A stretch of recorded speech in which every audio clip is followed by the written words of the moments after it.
おお。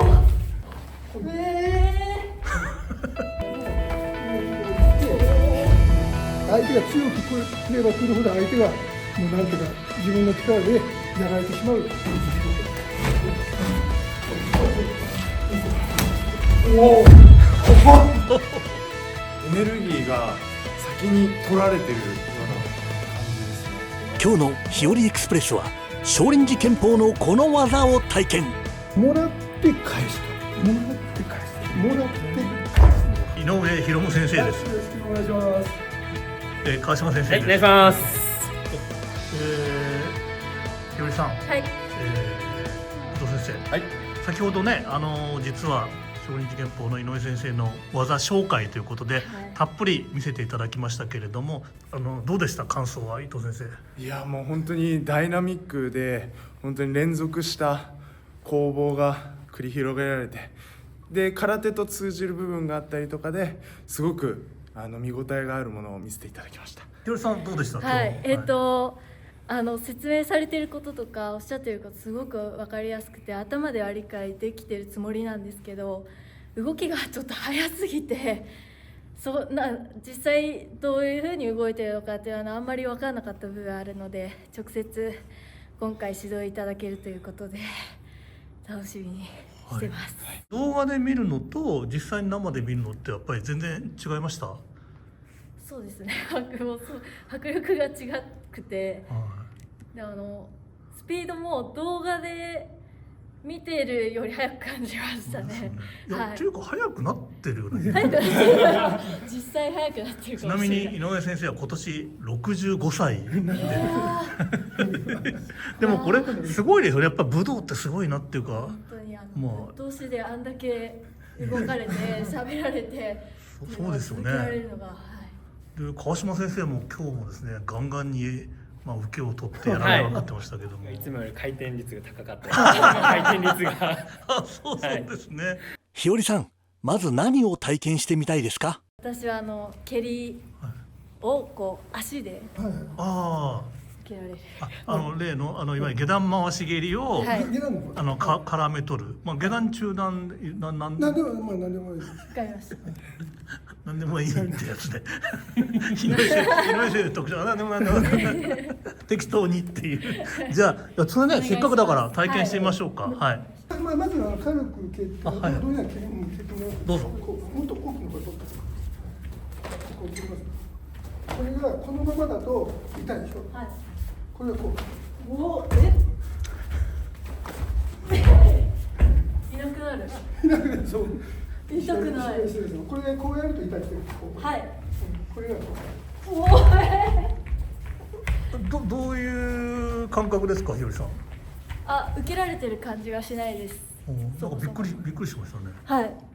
いなくなってしまうんで受けられたって思わない？思わないです。いなくなったって思ったら自分がもう崩れてるっていう感じです。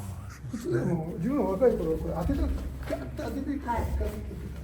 それ力をこう今痛いですよ。これのれんのようにのれんをやるような感じで、ここで当たると痛いです。その時に相手のこういくんです。こういくところをここで当てると痛いでしょ。でこれをこういくんです。だから蹴りをこれがこうやると痛いです。これがそこにいたのに。でそれでこう蹴っていったのをこういって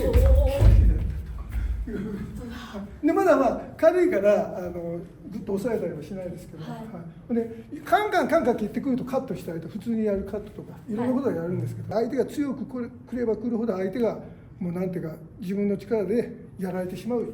軽く来たら軽くで終わると。いうような感じで、強くやりたくないですね。そう言われちゃう。なんですね。今みたいなグッとなるんで。伊藤先生も。すみません。よろしくお願いします。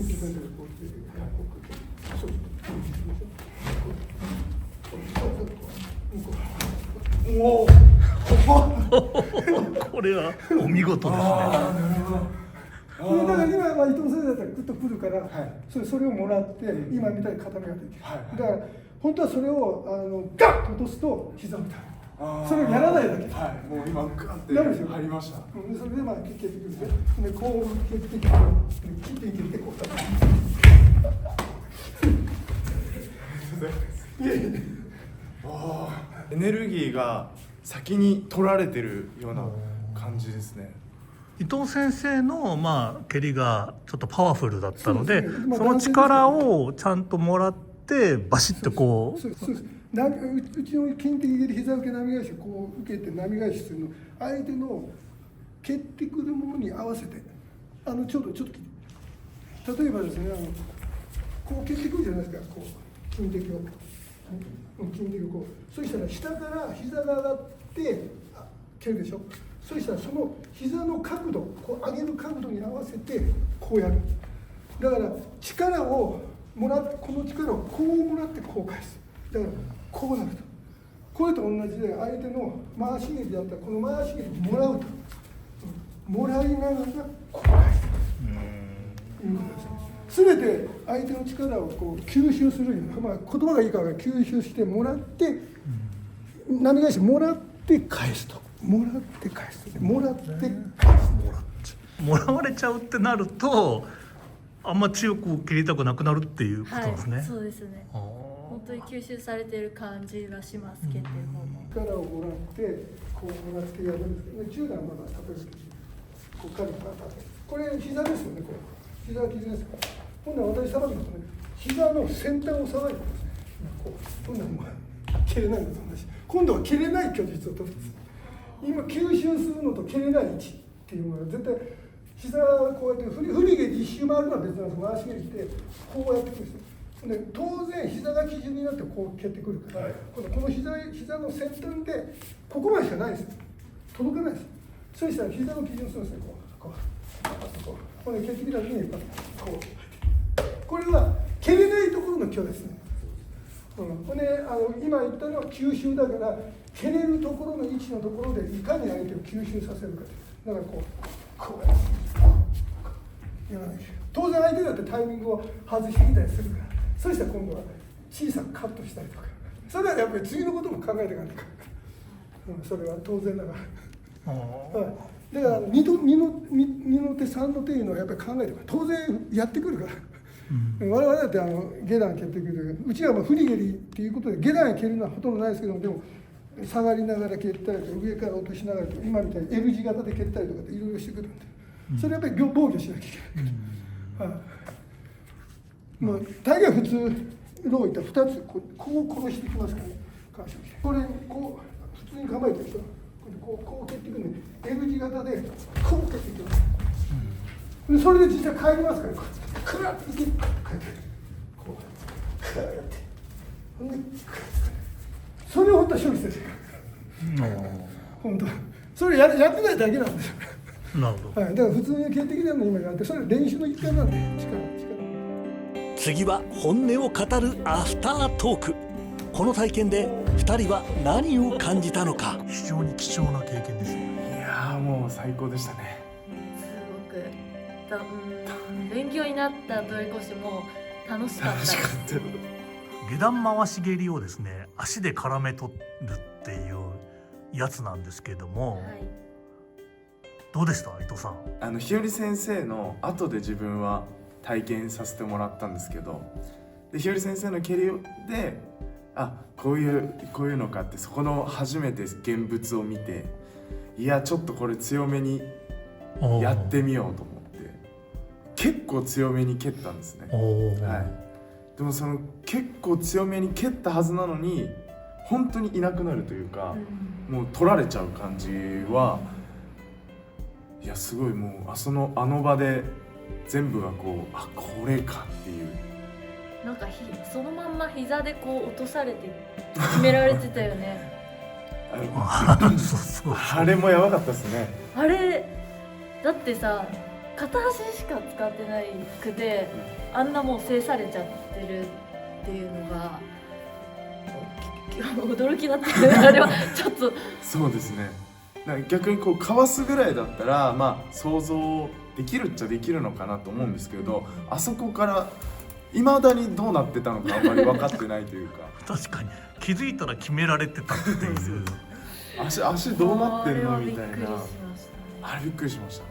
まあこうのれんってね言ってましたけれども、そのバチンって何かに当たるって自分の脳は想像してるんだけど、まあ、それがなくなるってことですよね、ひよりさん。はい、おっしゃる通りで、私たちはやっぱこう決めを最後に作る、それを自分が思ってる、そこで決めるっていうところで、ね、練習をしてるので、例えば新聞紙、ペラペラの新聞紙とか布とかに決めを取るのすごく難しくて、こっちとしてはなんかこうやりきれてない感、モヤモヤする感じっていうのは、そういった感覚でした、私は。